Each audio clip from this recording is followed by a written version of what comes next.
On va être en train de remplir le tableau de pH ici. On va voir qu'en sachant un de ces quatre valeurs ici, tu devrais pouvoir trouver les autres trois. Donc, on va commencer avec les deux premiers ici, celui-là avec le pH de 6 et le pOH de 13.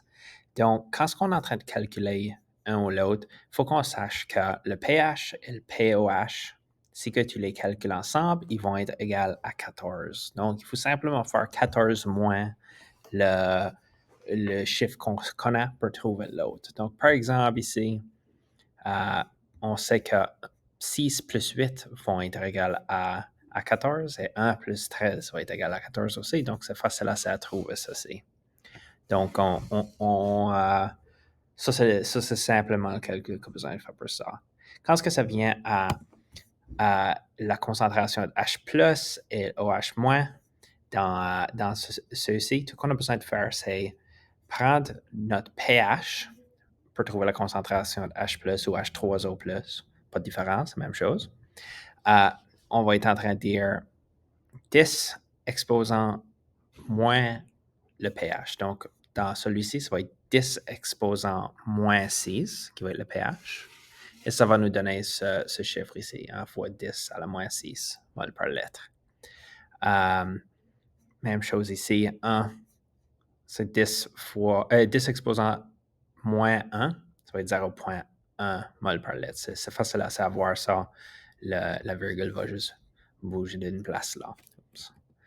Quand ça vient à l'OH-, au lieu d'être en train de prendre le pH, on va prendre le pOH. Donc, 10 exposant moins 8 et puis 10 exposant moins 13 vont être en train de donner ces chiffres ici.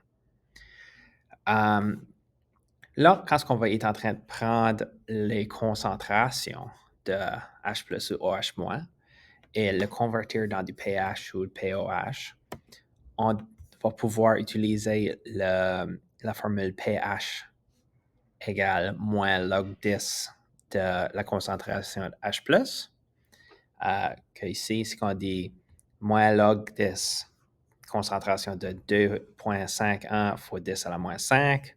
On va pouvoir trouver ça. Puis même chose ici pour le pOH. On fait la même chose, mais on utilise le pOH. Et ça devrait nous trouver 3,35 ici. Et en faisant ça, on est de retour à notre position qu'on avait ici au début. On devrait pouvoir trouver le pH de celui-ci. Donc, 14 moins 3,35, ça va nous donner 10,65. 14 moins 4,6 va nous donner 9,4. Et on peut retourner à nos autres formules ici pour trouver le H+ et le OH-, en utilisant notre nouveau pH qu'on a trouvé ici et notre nouveau pOH qu'on a trouvé là. Et comme vous pouvez voir, tout ceci se remplit si on connaît juste une valeur. Ça prend juste de comprendre comment un se convertit à l'autre. Donc, je vous remercie pour regarder la vidéo et on se verra à la prochaine vidéo.